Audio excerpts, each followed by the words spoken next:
Hi, this is Dr. Matthew Hunter, and I took a left at the valley. Fantastic. And so should you. Sorry, had to throw that in. No problem. I know we shouldn't have to scream that we're atheists. You know, we don't have non-astrologers and all that.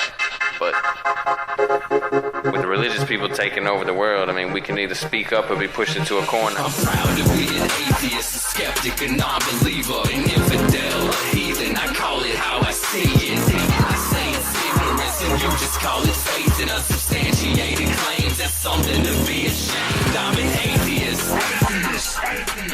Hiding amongst the dish soap under the kitchen sink. This is Left of the Valley. My name is Kevin, and I'm not sure you'd want gay parents because it's either twice the dad jokes or an ending loop of Go Ask Your Mom. Very true. But you're less likely to deal with divorced parents. That's true. Joining me as usual is a team who would think the people that use the wrong word should have the humidity to admit it. Oh my gosh. She found out Jehovah's Witnesses don't like being tickled. Too bad. Her doorsteps are rules. Nancy. Oh. That a new pastime for you? I knew, yeah, exactly. And she recently joined a foot fetish group. She's hoping to find her soulmate, Kristina. Hey, don't kink shame me, man. No, I'm not. Never. Though I honestly hate feet. They're weird. Especially my feet. My feet are misshapen. We're not going into that right now. Ladies, welcome back. It's good to be here. Hope you had a great week. It was decent. Decent? Just decent? I can't really remember Well, everything that happened right now. we're going to make it better because today we have a returning guest It always makes me masochist. better being here. Hector Garcia. Dr. Hector Garcia is coming back to talk about his book, his latest books, Sex, Power, and Partisanship, which I have right here. Yeah. How evolutionary science makes sense of our political divide. And very interesting read, by the way. I am Yeah, we've very been looking excited. forward to that for a long time. Absolutely. But My first, 3 favorite things to talk about. let's do a little chit chat. Now, did you guys hear that the Prime Minister, Justin Trudeau, is apparently going to appear in an episode of The Simpsons? I saw like the headline. I didn't read anything about it because I don't really watch The Simpsons, so it's not a huge deal for myself. Well. No, I'm sure we'll see clips of it, whether we watch it or not. Yeah. Well, it's actually, the episode is entitled Doe Canada. Justin Trudeau himself actually didn't voice the part, but it was a journalist, Lucas Meyer. So apparently it's an episode where Lisa is actually given political asylum by mistake in Canada. So that's good. That should be interesting to take a look at. Did you guys hear there's a Kenyan science teacher by the name of Peter Tabichi? He's 36 and he's from Pwani, and he was given the annual teacher prize in $1 million. I did hear best teacher about in the this. world. Yeah, most of his students are, of course, extremely poor in Kenya, and he donates 80% of his salary to help them. 80%? 80% of his salary. Wow. He Which is a probably true not hero. big to begin with, right? Yeah. Yeah, so this was awarded by the oh god, I can't even read my own writing. Some foundation. It's the largest of its kind. So yeah, so good for him. You know, he's a science professor and he's really trying to get his students to get involved and to go beyond in the matters of science. So good for him. So what is the amazing. T-shirt? I kind of missed. He's made a T-shirt or No, he's a teacher. oh teacher. I'm No, saying not a T-shirt. T-shirt. Teacher. Oh, okay. No, he's a science teacher. Oh, okay. Yeah, so that's why he, like he said, he donates most of his salary for his students because they're poor, you know, and well, good for him. That's a great example of a human being for sure. Yeah, especially someone who realizes the next generation is the future. Exactly.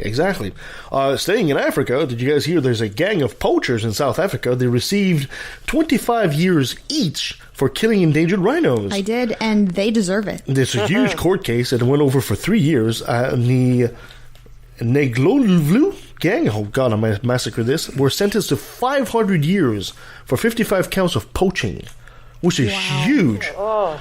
You know, the police found $85,000 worth of rhino horns at their place. That's disgusting. Yeah, so this was hailed as a great step with South Africa renewed crackdown on poaching. So hope for the species. Mm-hmm. And last but certainly not least, do you guys hear that scientists at Tel Aviv University have successfully printed a 3D heart I didn't hear about using this. the patient's own cells? Wow. Now, the heart is made from human cells and patient-specific biological materials. Now, the heart is not fully functional, and it's not actually full size yet. They kind of made a small replica, but it's a functional heart. It's got everything kind of working. They do have some little problems, but it's a massive step for organ donations. Obviously, an organ transplant. They plan on soon actually having a full size, the same size human heart as the recipient. But apparently, they also have to start teaching the heart how to beat properly, because apparently that's not innate. You can't just plug it in; it's just going to do it automatically. You have to teach it to do it. So that's really interesting. You know, some days you just really want to have a crystal ball and look 5 and 10 years in the future. This is one of those days. Yeah. You just want to be able to see, you know, how this evolves. Whenever I see stories like this, I don't know about you guys, but if I was like a rich man, like a rich philanthropist, and I see a story like that, I'd be on a jet to go see that team. And then, talk to them and then say, you know what, I'm funding your research for the next couple of years because this is very, very interesting. And who cares where it goes, right? I mean, this is science at its best. And I don't know. Yeah. Especially in light of the story that we had last week about Notre Dame, how much money poured in right away. Why aren't they pouring money into this? This is way better. Yeah. I think one thing a lot of people don't realize is that even if in your scientific advances you don't necessarily get to the finishing point of what you wanted, the amount of scientific discoveries that have been made in totally irrelevant fields that we're not meaning to find that is staggering. Like I think like glue or something. There's so many things that were discovered by mistake. By mistake, exactly. And it's like there's no telling what scientific advances will come from any of these discoveries. Yeah, absolutely. One of my favorite anecdotes about that is, I can't remember the name, but you know how your windshield, when it gets hit, it doesn't explode. It just kind of fizzles and cracks and all that. That was invented by mistake as well. Seriously? Yeah, basically a scientist whose name I forget, they were working with polymers, and he dropped his beaker. And when it hit the floor, it just fizzled like that too. It kind of cracked like that too, but didn't explode or shatter because of the coating inside. Yeah. And this is how it gave rise to why we have the windshield like this today. That is so cool. I know. It's just amazing stuff, right? Yeah. So, there's so many things like that it's just, accident. Science, man. Science. That's where it's at. Yeah. Mm-hmm. All right. Perfect. Well, my dear Nancy, you got a top 10 for us? I do. And it's nice to end on kind of a hopeful note of science, because today's top 10, I was thinking, because of politics and climate change, people are thinking the world's going to hell in a handbasket. So you always think about the worst. So I thought, I wonder whether or not it'd be interesting to talk about some post-apocalyptic movies. I'm so excited. I went to see which ones of all time were the best, and there was really no agreement from one list to the other which apocalyptic movie was best. I mean, they all had the Mad Max, and they all had Planet of the Apes, but no one could agree. So I'm going to leave the good old, classic ones to everybody to figure out on their own, because whatever one you pick, it's got to be the best on somebody's list. And you also have subcategories like zombie post-apocalyptic, climate change post-apocalyptic. Yeah. Does it say something about our species that we have a whole bunch of movies about the future being horrible? Horrible future, but we have very few movies that really paint a really bright future. No, do we have any? Star Trek. Nobody wants to watch those. They're not. I don't think it's that nobody wants to watch them. I think it's that people don't think that's where we're headed. I don't know. Are we negative as both? I think people, need something really horrific to say, well, maybe it's not so bad where I'm at. Anyway, maybe. so I decided, rather than do the list on the good oldies, I'd share with you some that are on Netflix that are probably easier to find. Netflix list. So here's Netflix. But I think you're right. I mean, the ones that are sunny and hopeful, and you leave with, oh, that's so nice. They just don't help get out all of that anger. But you can have a bright, economic, positive future and still tell a very compelling story. Yeah, I'll have to look for some. It doesn't have to be death and gloom and Okay, well, if we need a... I blame the Christians for this. That's right. If we really need to be uplifted, I'll find the hopeful ones. Anyway, these are 10 to, starting with number 10 and going down to the first. But I really don't think these need to be in any order. Yeah, all right. So the first one is really interesting on Netflix, and it's called Godzilla, the Planet of the Monsters from 2017. I think that's an animated, isn't it? Yeah. Well, it's Godzilla. It's different than the other Godzilla movies. This one, I think it is an action animated one, but it has to do with a post-apocalyptic world where most of humanity has left because the Earth is ruled by the leader of the Godzilla force, Kaijus. Kaigus, and then it has to do with some refugees that come back to restore faith in the planet. I've seen that. There's haven't like seen three, it yet. There's like 3 of them. There's like part 1, part 2, part 3. Yeah. Did you like them? It was a very different take on Godzilla as opposed to the classic. And of course, in that one is they leave, and when they come back, it's like 20,000 years later. Oh, wow. So Godzilla had the run of the place for 20,000 years. So kind of like the nature has taken over again. Oh, wow. And Godzilla is more than just Godzilla at this point. He's like gigantic. He's beyond what the normal Godzilla you see. So he's a force of nature beyond that what you usually see. So it's a very interesting take. Oh, good. Well, maybe you've seen some of these. Since you've seen that one, you may have found... I just like Godzilla. Yeah. Yeah, oh, okay. I just want to make one clarification before we go further on the list. You don't like Godzilla? I actually really enjoy Godzilla. I haven't seen the newest movie. Okay. But is this American Netflix or Canadian Netflix? Or a mix of both? I am assuming that this is probably the U.S. Netflix, okay. But there are so many that cross over. Yeah, I just know there the are... U.S. Netflix has way more choices than the Canadian. It does. So some of these might not if be you're available Canadian, you in don't Canada. see these titles. That's because it's probably on the U.S. one. I think there'll probably be at least 1 or 2. Yes. And if any of the Canadian listeners have found some on the Canadian Netflix that they like, either way, please let us know because we'd love to add. And I love post-apocalyptic movies. That Godzilla is on the Canadian Netflix. Yeah, no, I've seen it. Yeah, well, this is a fairly new one in 2018 called How It Ends.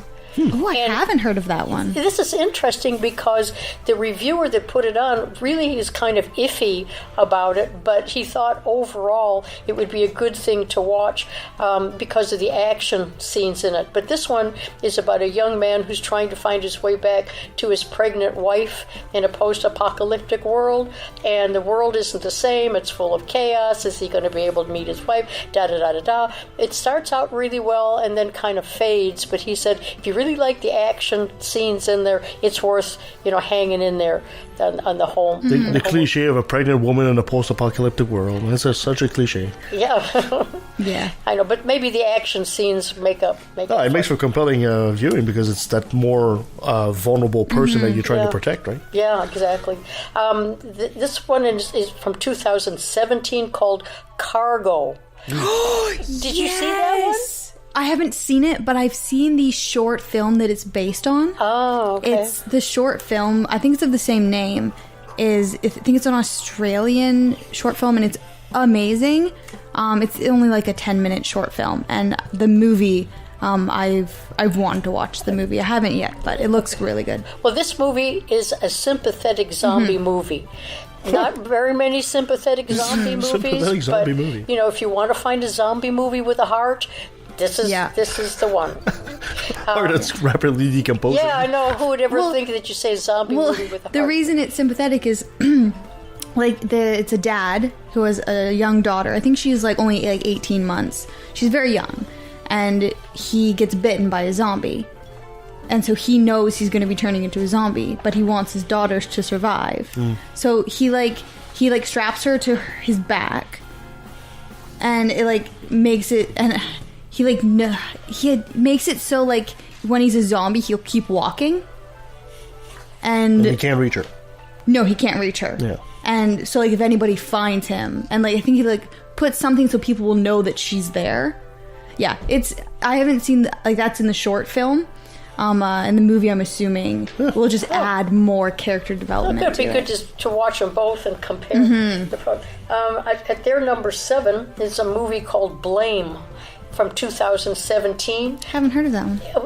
Well, I haven't either. It's a futuristic world where humans live a life completely integrated with cyber technology. Ooh. So, but there's always a but. There's always a deadly virus breaks out, slowly making all the technology malfunction and steadily starts wiping out the entire population of the world. I love that premise. So the crazy conspiracy theorists that were like, no, we can't have technology will survive.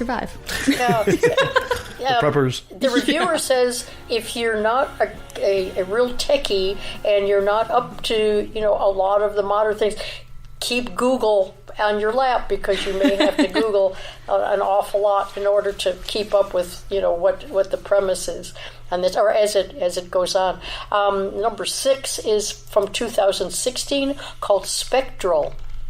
I've heard of this. I've seen the picture on Netflix. I haven't actually watched it. Well, this sounds interesting. The world is threatened by supernatural beings that are invisible to the naked eye and destroy anyone who confronts them. Ooh. And it's around. It centers on a special ops team that battles the unknown entities, and so a little conspiracy theory in that as well. It's not a perfect film, the reviewer says, but it's really decent. I mean, some of these you really don't want a perfect film. You just want to see all the death and destruction and horribleness, and then come back, have some chocolate cake, and feel better. Yeah. Some movies, that's all you want. You've seen that in your line of work a lot of times. Yeah. This one is from 2016 as well, and it's called ARQ, A-R-Q. Okay. This one has a couple that get stuck in a time loop inside a lab where they get attacked by a bunch of masked raiders at the beginning of each day. Oh, that sounds so cool. I love time loops. Cool? Yeah. Ooh. I mean, that sounds like, well, let's take this element, shake them all up, see what comes out, and make a movie. So it sounds like a pretty good mashup. So this is a concept of course, there's a lot of concepts that include time loops, but this is supposed to be really a really good movie that sticks to how it started and decent to watch. Okay? Number 4, The Train to Busan. Busan. It's The Train to Busan. I knew I was going to screw up. This movie, I'm just going to jump in here for a sec. This movie is one of my favorite movies of all time. Really? It's a Korean movie, so it has subtitles, so you have to read subtitles. It's such an interesting take on zombie apocalypse because it's not as much about the zombies as about the interplay between the humans and the choices they make and the results of those choices and how, like... It's a fascinating film, and you can watch it and dissect it, and it's really well done. And they're making an American remake that I do not want them to.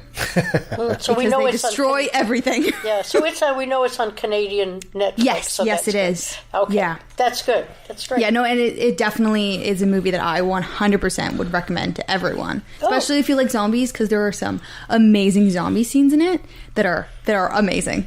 Good. That's rated at number 4. So let's see if you've seen any of the others and think that they come up to that standard. The number 3 is Aeon Flux, and it's an older one from 2005. No, I haven't seen that one. It's Charlie Theron is in that movie, and it's set up in a world where a virus has almost wiped out the entire human race, but the main character is assigned with the task of assassinating a government official. My kind of girl, right? But she discloses deeper secrets and conspiracies that might force her to change her mind. That really sounds interesting. Yeah. It's called Aeon Flux, Flux. Number 2, getting down to the end here, is called The Worthy. I haven't seen that one. It's a good movie considering the fact that it comes from a place where cinema isn't all that big, and the movie is about how most of the world's population gets completely wiped out after water sources are contaminated by deadly viruses. Yeah. Yeah. So this is a you know how close to reality that is right now. Yeah. You know, people don't realize that only 3% of all the water on the planet are actually fresh. And we hold most of it. And most of it, a lot of it is polluted beyond use. So Yeah. So their number one is called Here Alone from 2016. It's a drama horror thriller that follows another movie following the zombie apocalypse theme. But this one tells the story of a young woman who struggles to survive deep inside the wilderness after an epidemic hits the world, turning most humans into bloodthirsty zombies that'll kill everything in sight.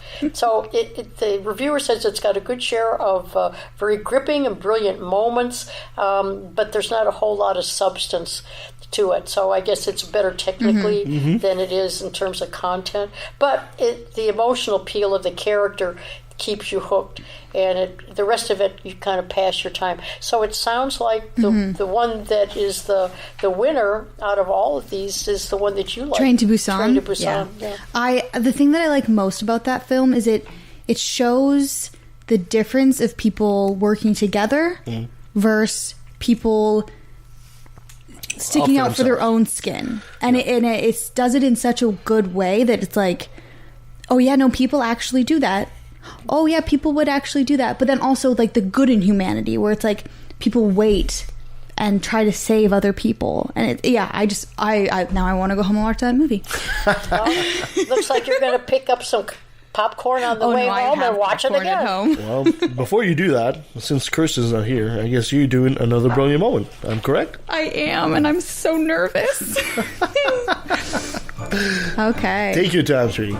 I will. Okay, so the wonderful man Matt Staver from the Liberty Council believes that if Congress passes the Equality Act, it will lead to pedophilia being legal.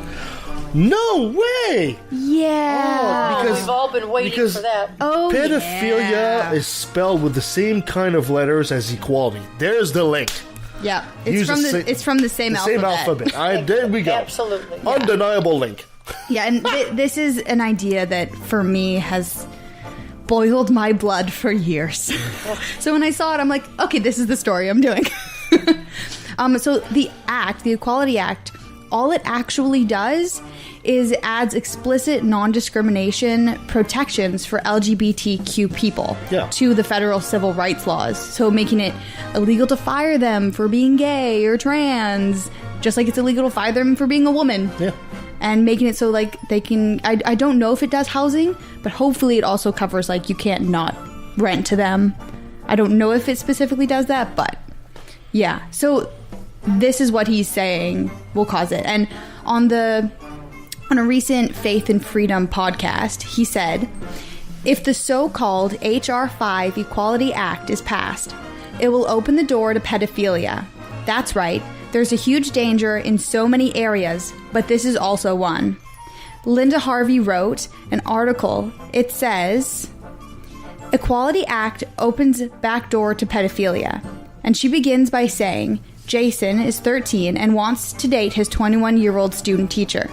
If the LGBT Equality Act passes through Congress, the age of consent barrier may fall and allow him to do so. This is not hypothetical. How did he get to the idea that the age of consent may fall all of a sudden?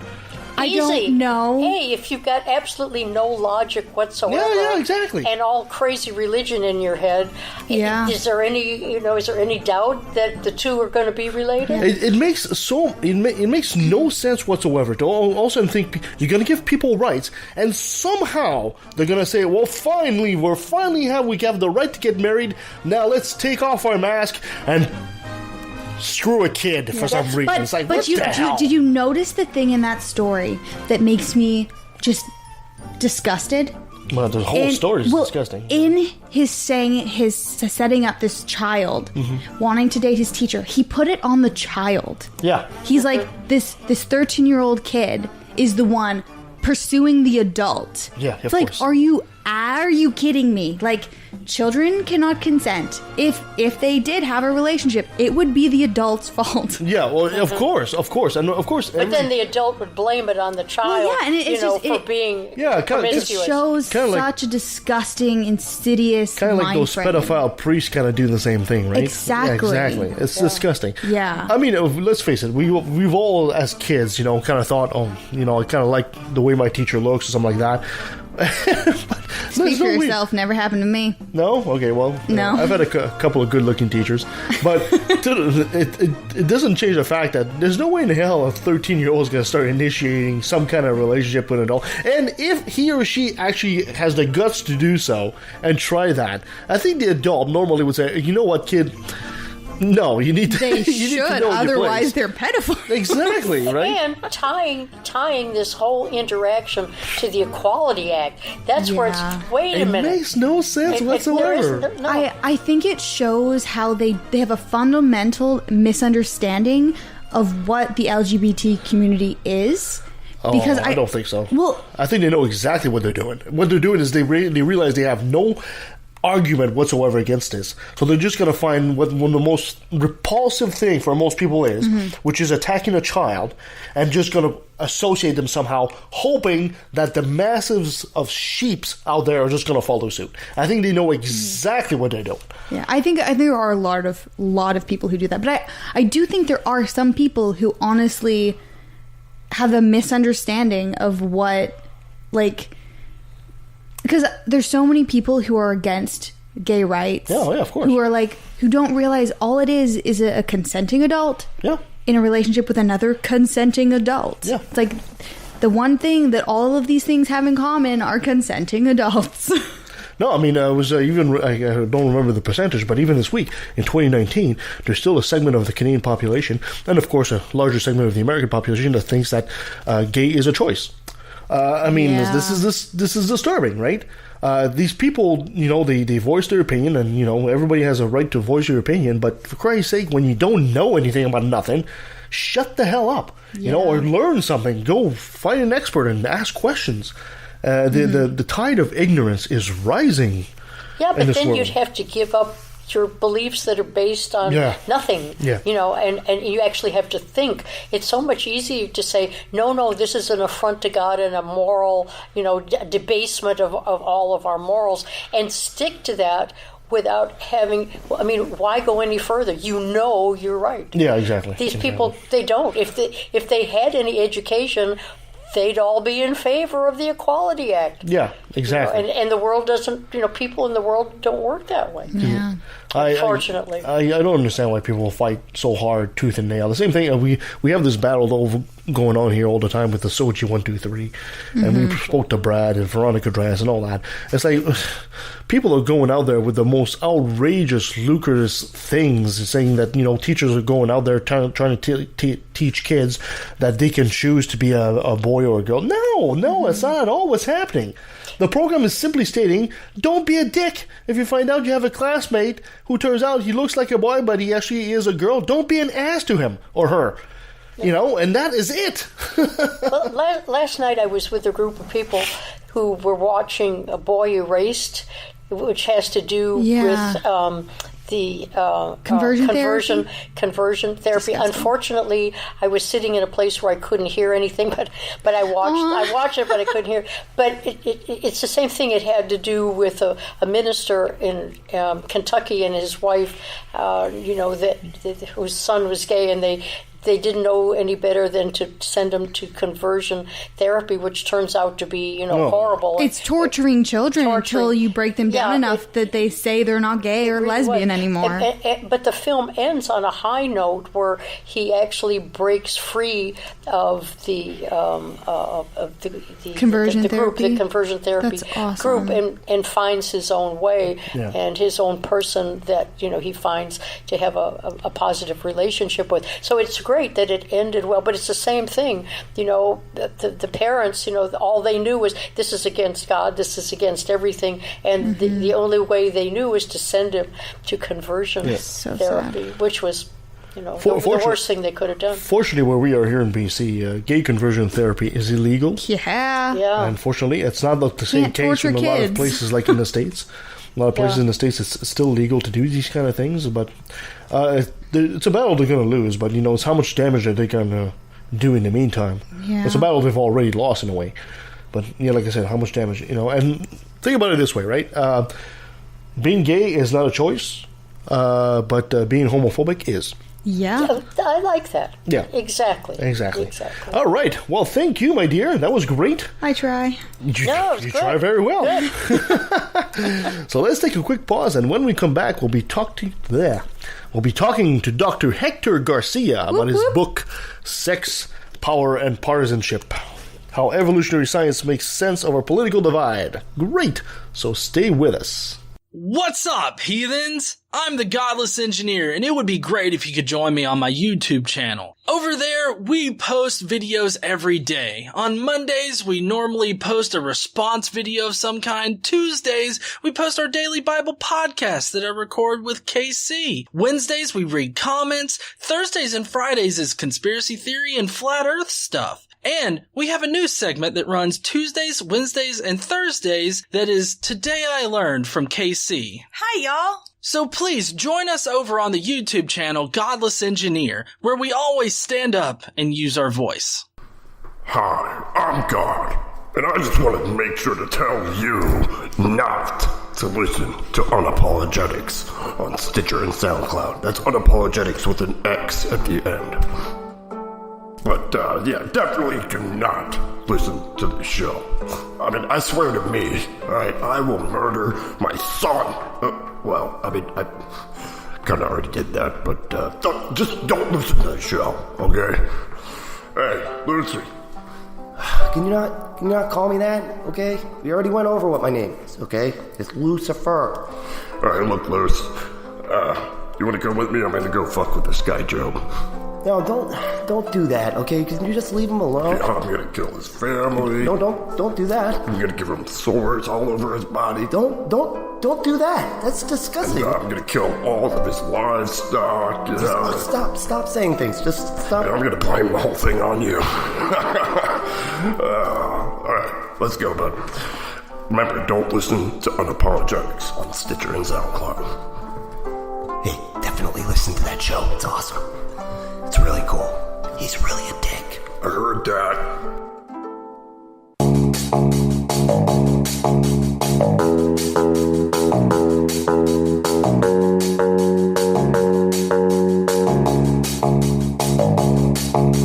The problem is that whenever somebody seriously represents his belief that Elvis is still alive in a conversation, on a first date, at a lecture, at a job interview, he immediately pays a price.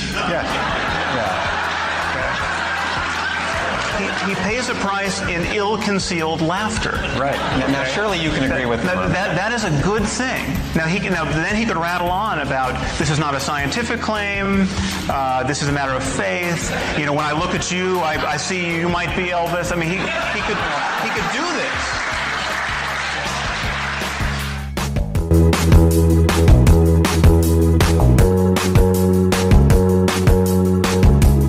All right, so our next guest masochist is the assistant professor of the Department of Psychiatry, University of Texas Health Science Center at San Antonio, and a clinical psychologist specializing in the treatment of post-traumatic stress disorder in combat veterans. He's a snappy dresser and a snazzy dancer. Dr. Hector Garcia, welcome back. How did you know all that about me? That's awesome. I've got your book. I didn't talk about being a sharp dresser and a snappy dancer or whatever you said, but yeah. You extrapolated. Well, Nancy has a special skill set. Yeah, Nancy has a very special set of skills. I'm a dilettante, I guess. She will find you. Oh, Dr. Garcia, thank you so much for being with us. Maybe for our listeners that might not have heard you the last time you were with us, maybe you'd be so kind to give us a quick bio as to who Dr. Hector Garcia is. Well, I am a clinical psychologist, and for the past 15 years or so, I've been working exclusively with combat veterans suffering from PTSD, and I do clinical research, and I write books apparently about evolutionary psychology, as it applies to politics, as it applies to religion, how sex and reproduction are tied into all of that. So, all those topics that you're told not to talk about at the Thanksgiving dinner table. The religious right must So the love funnest ones to talk about. Yes. The religious right must just love you, right? Yeah, I don't hear from too many of them, but I'm happy to have those conversations. All right, so today we're going to be talking about your latest book, Sex, Power, and Partisanship, How Evolutionary Science Makes Sense of Our Political Divide. I got the impression when I started reading this book that this was almost like a sequel to your last book that we talked about, Alpha God. People have said that, and I could see that. I mean, it's the similarities are applying evolutionary psychology, specifically our mating strategies, the strategies that we employ variously to perpetuate our genes across the generations. Those are embedded in our politics. Those are embedded in our religions, as we talked about last time we talked when we were discussing Alpha God, my first book. So in that sense, I think there's some similarities. Yeah, because whenever I do my mating dance and I've got all my plumage fluffed up and everything, it does seem to impress a lot of people. Usually, you get an ambulance coming in, and that's about it. The vision that conjures up is quite impressive. You should see it in person. Oh yeah, I've got the moves, man. I got the moves. So what prompted you to write, because this is a subject that it's not taboo, but it's close to that, and it's a subject that not a lot of people actually seem to write about. So what prompted you to write about this?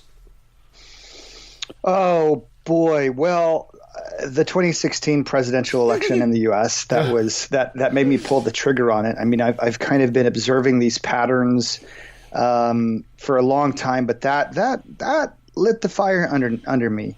And really the patterns that I talk about is I think last time I may have referenced this idea that the conservative right tends to have a masculine feel about it with its hawkish foreign policy, its emphasis on controlling women's reproductive output, and the left has more of a feminine feel about it, more empathic, more supportive of women's rights, things of that nature.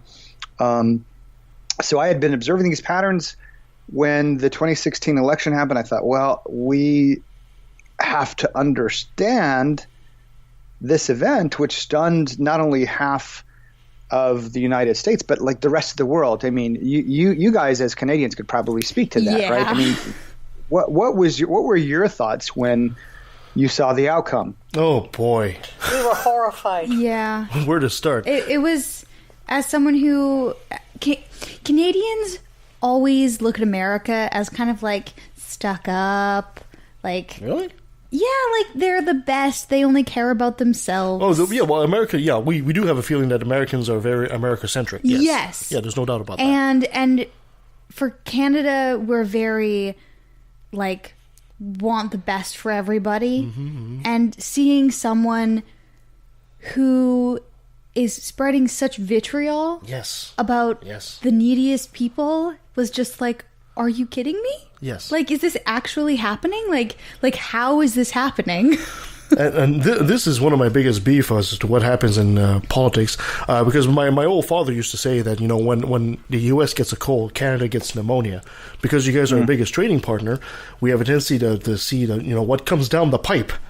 So when Trump got in, and we thought, there's no way in hell they would do such a thing up here. But now I'm seeing conservative politicians adopting the same tactics. It's terrifying. And this is like, oh my God, you can't tell me that we're going to fall for this too, right? And this is what's terrifying. And it's not just in politics. We've seen the same thing in, as atheists, we've seen the same thing with religion, All of a sudden, you got this backlash against evolution. Is like, and science and basic science and just intellectual anything. It's like, what the hell is going on here? And we're realizing it seems to be an influence directly from our southern cousins right here in the U.S. And I don't necessarily think it's just because of America. I think it's the same influences that influence America also influence Canada. So social media.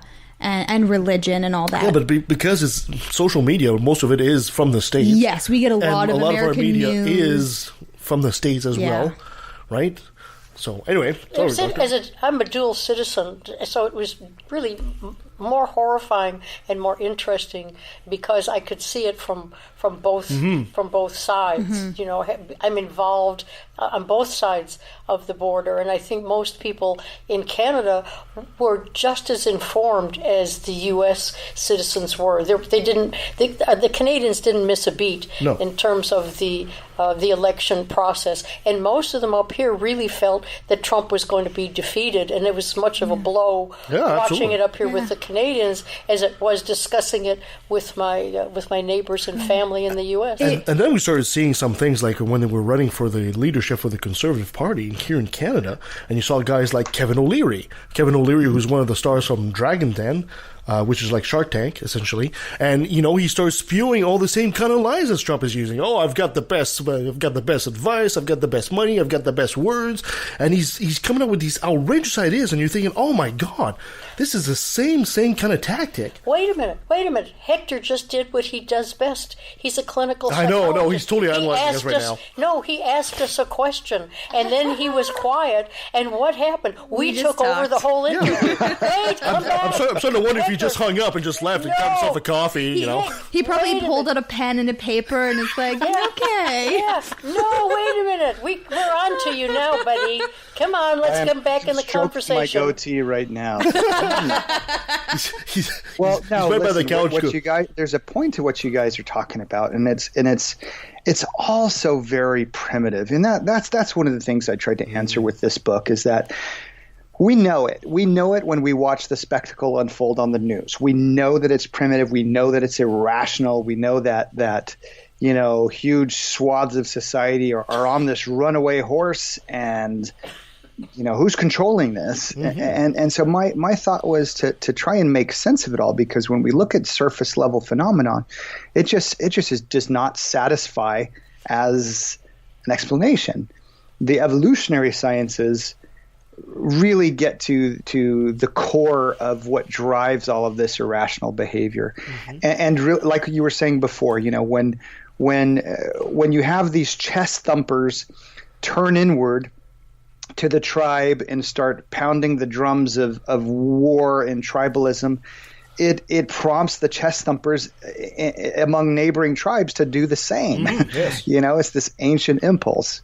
So that's, I think, what we've seen not only, you know, with certain right-wing politicians in Canada, but across the pond as well. I mean, Brexit happened not too long after, you know, that whole thing started unfolding with the greater fervor after Trump's election. I think they're all linked. Hector, in your book, you talk a lot about the duality of politics in the States, you know, the Republicans versus the Democrats, and you refer to the Republicans as like the daddy party, and you refer to the Democrats more like the mom party. That traditionally used to be so. You know, we used to think of the Republicans more as the dad party, et cetera, et cetera. But today, as given the evolution, for lack of a better term, of society as, you know, women's liberation and all that, is it still justified to think of it that way? Because, you know, when I'm obviously a more liberal leaning kind of guy, but even when I read that myself, I'm thinking, well, wait a minute, you know, hey, I'm kind of macho too, you know, it's like, I'm not just all girly because I'm vote liberal. And you see a lot of women today that are very aggressive in their politics as well. Is it fair to still use that same kind of description as maybe that was true back in the 50s? Well, listen. Whenever we start talking about evolutionary science, I always try to give the caveats that we have to avoid making the naturalistic fallacy that just because something is arrived at genetically doesn't mean we're bound to it. Doesn't mean it's inevitable. Doesn't mean it's necessarily moral. We can make different choices, and there's a lot of variation. Sure, there are women Republicans, right? And there are highly empathic Republicans, and there are you know, liberal men and women who are fighters. You know, I'm one of those in so many ways. But probabilistically, you see this leaning that is unmistakable, not only in terms of sex, but these reproductive drives that get embedded in our politics. And it does have a leaning by sex as well. So in the 2018 U.S. Congress, out of 110 women, 81 of those were Democrat. And what I argue is that, political conservatism really favors male reproductive imperatives, and the opposite for political liberalism. So that's what I try to unpackage in the book. That's interesting. Is it, Hector? Is it possible to think that maybe as a species we are just simply not evolved enough to fully understand and have a system like democracy? I think we can have a system like democracy. I think we have to understand our evolved psychology because, I think the ambitions of men tend to corrupt democracy, and sometimes with the tacit or explicit consent of the populace. So, why did half a nation really support Donald Trump and be inspired by him, and why did the other half be repelled by them, along with the rest of the world? Apparently, this is very primitive stuff. We have to understand that. We have to understand where it comes from. One example, if I can just make this a little clearer for your listeners, for our listeners. One thing that we see is that fear, the propensity, the sensitivity to different kinds of stimuli, to fear them, falls on a natural curve. It's a continuum, right? So some people fear a lot of different things very highly. Most of us are kind of in the middle, and some people don't have much fear of many things, and if they do, it's not very intense. So when we use political orientation to predict where people fall on the natural curve in terms of fear, it maps on to a stunning degree. So the more conservative you are politically, the more you're likely to fear a wider variety of stimuli, and vice versa for political liberalism. So much for a tough part of these are fears of things that have threatened us in our evolutionary past for millions of years, like fear of germs and fear of outsiders. So, that this is where I think our evolutionary past is where conservatives get that kind of xenophobic stances to so many different things, like immigration, to outsiders of any kind, different races, different religions. So there's research supporting that there are these kinds of underpinnings, and we have to understand where they come from. That's the point. Yeah. So essentially, one of the for in layman's terms, you're saying that one of the reasons why conservatives might be against immigration is because of the age-old evolutionary trait that a stranger coming into the tribe could bring new germs and be deadly, essentially. Yeah, and that's something I talk about in the book. So one thing we know is that the more conservative you are, the more likely you are to fear germs. And actually, it's probably better to even say it the other way. The more likely you are to fear germs, the more you fear germs, the more likely you are to be politically conservative, because our fear of germs far, far, far predated any kind of political parties or political ideology, right? And so that had an advantage in our evolutionary past when somebody could come in with the common cold and wipe out our entire tribe, right? Outsiders bring diseases that we don't have an immunity for. And so fear of germs is more prevalent among political conservatives, and so is fear of outsiders, fear of new people, whereas liberals tend to be more xenophilic, interested in new people, interested in new cultures, interested in world travel, things like that. Well, having a prejudicial psychology when germs were a prominent threat, where we didn't have anything resembling vaccines or anti-bac hand sanitizer or anything like that, it served us to have that prejudicial psychology. Which is why I would imagine. This is why I would imagine that Trump's base responds so positively and so strongly every time he says immigration. They're invading our country. He's good at branding, and so for him to say it's an invasion is a way of bringing up that ancient germ theory of being infectious, intrusive. Not only does he say invasion, but he says infesting. Infesting, that's wow. right. Wow. Yeah, I forgot. I couldn't think of that other word. Thanks, Hector. That's it. It's infecting, infesting. You're right. Okay. So the political operatives that advise our candidates, they are shrewd and they know this research that I just mentioned. They know it. So Trump saying something like that is not accidental. He knows his base because of the people whispering in his ear. I don't think he's particularly high IQ or anything like that. I often wonder if he's cognitively impaired just because of the way he talks, like other clinicians. Really? What was your first clue? What was your first clue of that? I'm puzzled by this. Oh my goodness! Right? But it goes. But what I think is really interesting is that this goes beyond fear of foreigners as vectors of disease, but as murderers. Right? So we talked last time about the threat of outside tribes as invaders who ever since we were hunter-gatherers, men would plan these out-group raids where they'd attack the rival clan, kill all the men, take women as their spoils of war. Was incredibly common in our evolutionary past. And I think you and I, Kevin, may have talked about how we even see that in biblical times where Moses commands his men to do that ostensibly at the request of God, at the command of God. Go into the rival tribe, kill all the men. If you see girls that please you, take them. So some of the fear of outsiders comes from that ancestral history, which was violent. And that, in part, I think explains the appeal of large, formidable leaders.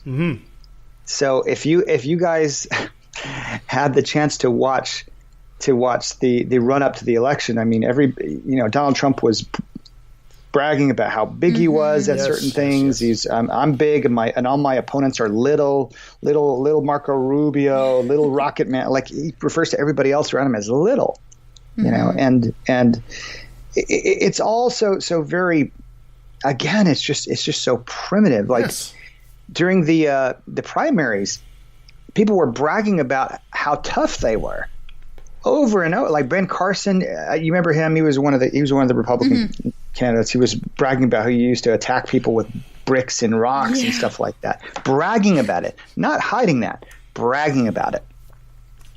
And we even saw this on the liberal side too, on the Democrat side. So Jim Webb bragged during the Democratic debates how he about killing an enemy soldier in the Vietnam War. So we're instinctively drawn to big, formidable male protectors in our gods and in our political candidates, and that's something that I think was a prominent factor in the 2016 election. But I gotta ask this. I mean, maybe I don't know. You probably can't answer this, but Donald Trump doesn't strike me as an alpha male. I mean, he's like Jabba the Hutt. I mean. I don't know. He's not a particularly good-looking guy. He's not particularly smart. Or doesn't seem strong physically. The only thing he seems to have is just money. Sure, I think appearances are everything, though, and this is it happens at the unconscious level. There was a study looking at 200 plus years of presidential elections, and in this study. And the majority of the cases, the taller of the two candidates won. The taller of the two candidates. This has no bearing whatsoever on, it shouldn't have any bearing on who we elect as leaders today, because our leaders would never represent us in a physical fight. But it did in our evolutionary past. And political candidates know this, and political leaders know this. So let me just point this out because I think it's relevant. Justin Trudeau, love this guy, but he he has filmed himself working out in a boxing gym. I think he even boxed another candidate in the ring one time. I saw this fight. He won it. He was boxing this guy. Last time you were on the show, we were discussing this. Yes, that's true. Is that right? I forgot. Yeah. Yeah, he actually fought off somebody from the conservative side, which of course the funny thing is Justin was actually smaller and less physically imposing than the other guy, but still won the match. So. Right. It just goes to show you, right? That has this primitive appeal, doesn't it? It does. That's very interesting. So now here we are in a race where so far, it's going to be Trump, maybe Weld, maybe if he has a breakdown, you never know. Pence may be there on the Republican side, and we seem to have a growing list of strong women who are going to represent, and may even be one may be a candidate for the Democrats. So where do you see that evolutionary struggle at this point, where the rise of women seems to be hitting their stride at this point? Well, I in many ways, I think the rise of women in American politics was a backlash to what has happened in the political arena with Trump, with Brett Kavanaugh, with so many other things that just seem to paint a dark picture for women's rights and I think for the future of my country. Mm-hmm. So I'm hoping it takes hold. The research is pretty clear that when women are represented more in politics, life tends to get better for everybody. Yes. Yep. Mm-hmm. Education gets, more people have access to education and healthcare. Military spending goes down, and more spending on all those aspects of life that all those aspects of civic life that make life more bearable and I think it's important to educate the populace. So there you go. I think we need more women in politics. Mm-hmm. And it's still a problem because it seems that even when you have more women in politics, it still is that glass ceiling of a woman being number one, being the president, being the prime minister. It's still difficult. It still seems that we prefer to see a male there than a woman.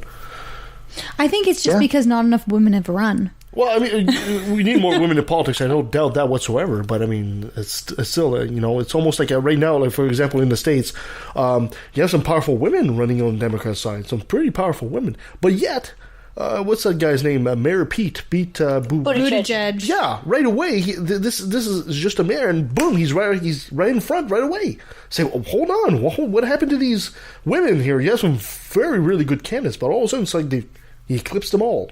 And it just seems simply because he's a guy.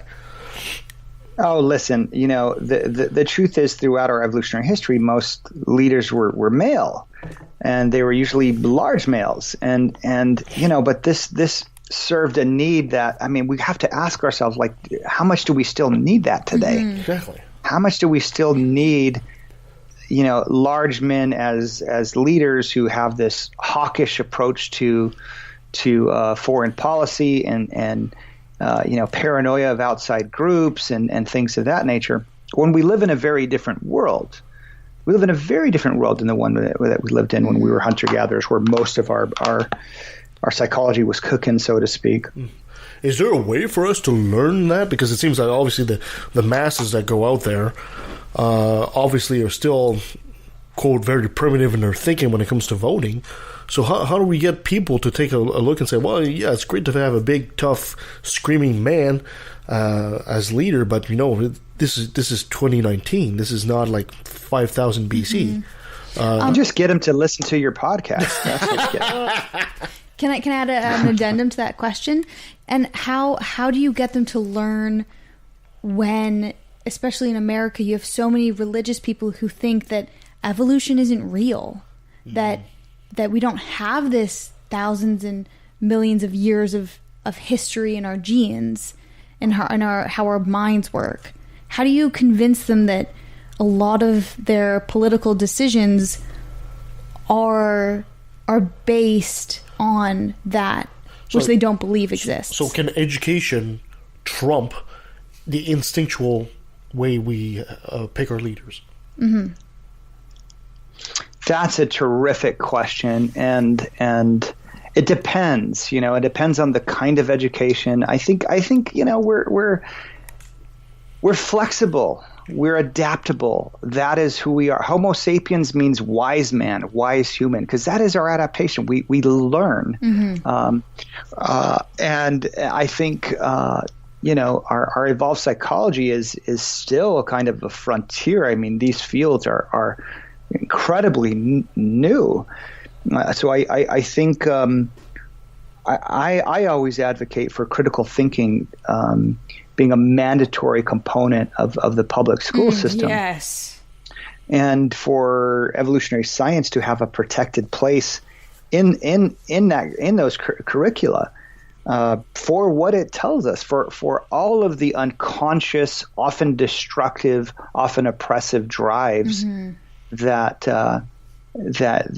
create kind of inhabitable societies. We have to pull these up to the surface, scrutinize them, and decide which ones of these still serve us and which one of these should be left on the savannas of our ancestral past, so to speak. That's what I advocate for. It's almost like, because we were talking earlier how you work with people with PTSD, it's almost like when you have someone who had an adaptive behavior that worked in this one scenario, that now in a new scenario it's maladaptive. So it's like, for society thousands of years ago, it was adaptive to shun newcomers, and it was good to not let new people in because they would kill you. But now in our new society, it doesn't work anymore. Yeah. Well, you bring up a very interesting parallel and appropriate parallel. I mean, this is a conversation that I have with so many of my patients. So just to diverge a little bit, I mean, PTSD, I see it as an adaptation for a hostile environment, like combat, or like the environments of our ancestors where threats were perpetual. In that environment, you want to have your head on a swivel. You want to be vigilant. You want to watch everything. You want to be able to get angry very quickly in case you get attacked. You want to not sleep very much at night. You don't want to sleep too deeply because that's when raids happen. That's when predators came into the camp. So, what I and so many other clinicians who specialize in this area do is like, okay, your mind got stuck on the parameters of that environment. Let's do the therapy to get it to adapt to the here and now.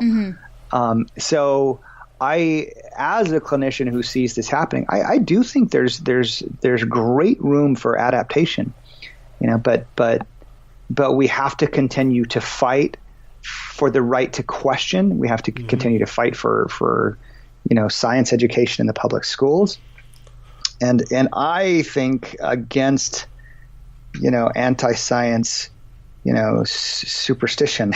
Yeah, this is something I gotta get back to it, because we said a bit earlier that if you're more quote unquote scared of immigrants, that you might be a conservative. How does that jive with the same conservative? Because they're let's say the evolutionary process is their ancestral fear of germs. How does that jive with that same conservative today being against progress or scientific progress? You would think as a conservative, if you have in the mindset that in your evolutionary growth, or I should say that you're afraid of germs, then once you have a tool to fight that, you think you'd be gung-ho against it. You'd be gung-ho with that. But it seems that when you're conservative, it's just, no, I just want to stay in my cave and everybody needs to get out. Science can be threatening, especially for people on the more fearful end of the natural curve. I mean, let's just talk about what religion does, for example. Religion provides a salve for I think humanity's biggest fear, and that's fear of death. Religion says, in fact, we don't die. There's a big male savior in the sky who's going to protect us from death itself. And so what does science do? It challenges that. It's like, well, no, actually, there's really no proof of an afterlife. There's really no proof of a dominant male, protector in the sky. That is incredibly threatening to people. So people engage in what's called motivated reasoning, and that is just the act of just deflecting information, ignoring information to arrive at a more preferable, emotionally preferable conclusion. That's what we apparently are good at as human beings. We do that. That's interesting. Dr. Garcia, what does evolutionary science have to say about what seems to be the recent phenomenon of polarization in the politics? I mean, there's always been conservatives and liberals, but if you go back to 1950, not even that far, it was kind of a mishmash podge of, everybody was leaning one way. But today, it really seems like the both sides of the political spectrum have really split apart, and it's like you're either team red or team blue. Does evolutionary psychology say anything about this? Is this a recent phenomenon? Is this something we've always had, or just decided to come back? Or, well, it's certainly. It would seem that it's a recent phenomenon, but I argue that it's in fact very old. I mean, even in contemporary U.S. history, we see these kinds of fissions. But I think that's the nature of tribalism. Is we form these partitions and we break off into groups and then we fight each other, sometimes around, the most senseless of boundaries. It goes from, political parties to whether you're from the north or the south, whether you're Sunni or Shia, whether you're rich or poor, or what side of a certain, what neighborhood you're from in the case of inner city gangs doing this behavior. But those fissions along partisan lines certainly aren't new. I mean, during the 1960s, we saw, police and the right wing clash with the leftist counterculture and the anti-Vietnam War protesters. In the 50s, McCarthyism was kind of tore the nation apart along similar lines, and I think that's just part of our kind of tribalistic psychology that gets expressed through partisanship. Could it be part of a cycle, that says, for example, the American Civil War, there was this kind of divide that also happened, and then the Civil War happened. Could we be seeing the first step towards, well, maybe not a civil war, but towards a quote unquote fight between all of us? People are polarizing more and more, and all of a sudden, boom, there's a clash that we kind of come all together for a while, then we start splitting apart again, and there's another clash. Is this a cycle that keeps repeating over and over? Well, it certainly appears to be. I mean, gosh, any history book you pull up is just war after war after war. But you know what? I think we have to be careful, and I try to be careful to not paint too negative a picture of humanity. If you ever get a chance to read Steven Pinker's book, Better Angels of Our Nature. An excellent book. An excellent book compiling a mountain of research looking at how much more civilized, how much more compassionate and cooperative we've become as a species since our days as hunter-gatherers. And this is something I touch upon a little bit in the book where, when we were hunter-gatherers, we were killing each other off at a stunning rate compared to now. It's gotten progressively safer in terms of, interpersonal violence or intergroup violence. It may not seem like that because we are interconnected. We are connected to information like no other time in our history. And so something happens in Sri Lanka, we hear about it, in every possible media form, 100 times in one day. But the truth is, we've gotten a lot safer. Now, I like to focus on war and violence and all, all those bright and shiny things because of the implications that those human behaviors have for human suffering. But that is not to say that that's all that we're about. We also have an evolved capacity for compassion and understanding and things of that nature. Well, one thing that gives me a little bit of hope is that when Trump was elected, women began to gather and protest and form groups to fight back against that kind of influence, that kind of egotism and narcissism.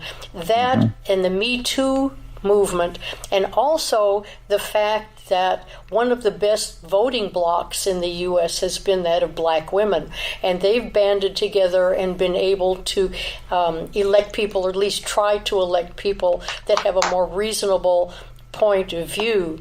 And I'm thinking that, just recently they had the Women of Color seminar in Houston, and Kamala Harris has put more women of color on her team.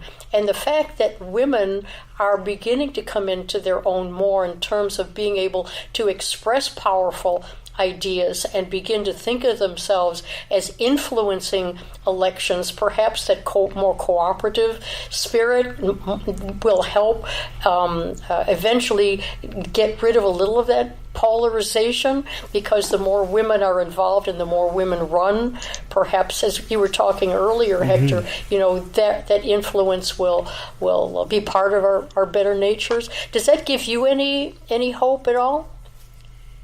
It does give me hope. I think what has to happen is to get past the male coalitions that seem to get each other's back and only put forward highly redacted versions of the Mueller report. For example, who make excuses for people like Brett Kavanaugh. I mean, males will cooperate to maintain their evolutionary advantage. They will cooperate to maintain their advantage on the dominance hierarchy. So sure, I think we need a balance. It's become incredibly unbalanced, and I'm hoping that whatever backlashes come out of the 2016 presidential elections will continue to grow, so that we can build more humane and rational, equitable societies. So it's fair to say that as an evolutionary psychologist, you are hopeful that eventually we'll get out of this quote-unquote cycle that our primitive brain seems to have us entrapped into our political discourse anyway. Yeah, I'm hopeful. I'm cautiously hopeful. That is awesome. It depends. What I do like, what I have been just reflecting on more and more lately is the rise of this rebel intellectualism that's happened through podcasts, through social media, to spread ideas that normally we might not have access to, because big media outlets, they're controlled from the top. There's billionaires who have a tremendous influence over what the average citizen gets exposed to. Rupert Murdoch. Exactly, among others. That is a stunning, important and development, I think. All right. Well, the book is Sex, Power, and Partisanship, How Evolutionary Science Makes Sense of Our Political Divide. Dr. Garcia, thank you so much for joining us today. I really, really appreciate that. If people want to find out more about your book and where they can get it, where can you reach you? Well, it's the book is on Amazon. It's at some Barnes and Nobles, things like that. But you can contact me, Hector-Garcia.com. That's my website, and there's a means to contact me through my website. Fantastic. Dr. Garcia, before I let you go again, I have to say, hi, this is Dr. Hector Garcia, and I took a left in the valley. Hi, this is Dr. Hector Garcia, and I took a left at the valley. Fantastic. And that was Dr. Hector Garcia. Such a good conversation. He's just great. Oh, caliente, man. Just totally great. Oh, he is awesome. Absolutely awesome. Yeah. And what a discussion. What a very apropos, touchy, taboo subject that everybody wants to talk about, but nobody really knows how. And his book is just fantastic about that. By the way, I highly, highly recommend the book. It's a great little book, and you can find it just about anywhere. Yeah.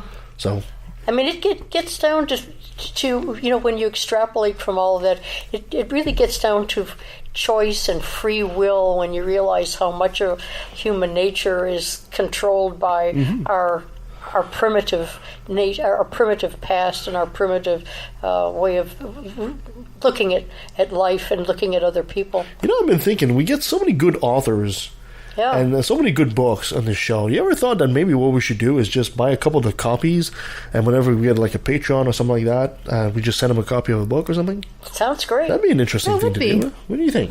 Yeah, we might just do that. All right, so in the meantime, blah, blah, blah. We do get great authors. Yeah. Great people as authors, so maybe put it that way. They're great people, and they're able to convey their view in a way that really educates others. Absolutely. Yeah. Well, thank you so much for joining us on the show today, and thank you, ladies, as usual, and thank you to Dr. Hector Garcia. Thank you for listening. You can follow us at leftotvalley.com. You can follow us at LATV Podcast on Twitter, on Facebook. Send us an email at leftatvalley@outlook.com. Send your complaints to Nancy on the 3rd floor, but beware the incoming bullets. Give us a 5-star review wherever you find us. It helps us and helps others find the show. And you can also become a patron if you really like what we're doing.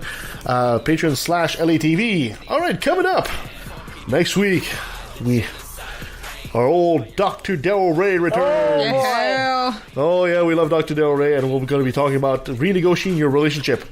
Oh, okay. After that, we'll have YouTuber Sarah Austin, transgender woman. That should be interesting. Nice. And we'll have, after that, the week after that, David Fitzgerald returns. And we're going to be talking about Moses and the historicity of Moses.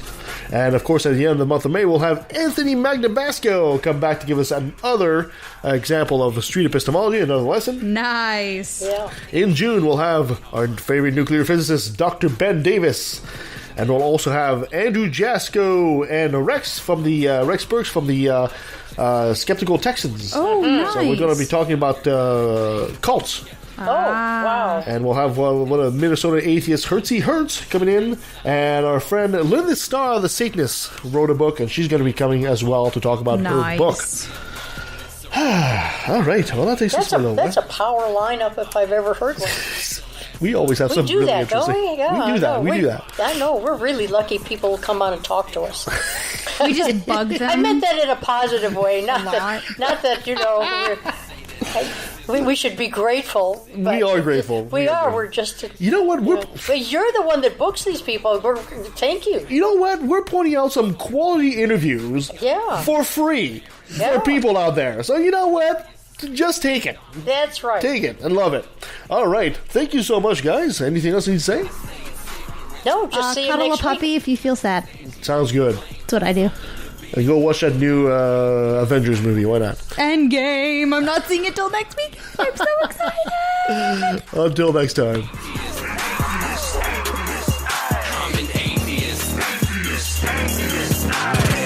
Now let me take a sec on me.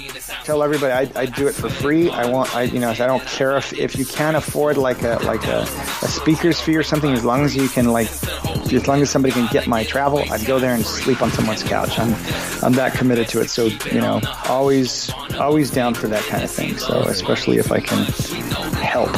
We'll have you on Nancy's couch. Yeah. But she might molest you during the night. Oh my god. He's a good-looking guy. There's nothing like a grandma molester to really turn you on. And if I was going to molest anybody, I'd probably molest you because then you could explain it to me afterwards. And let me take a sec, don't mean it sounds so hateful, but I swear to God, unintended, I find it disgraceful that many atheists are told to be quiet. You're not alone, speak your mind.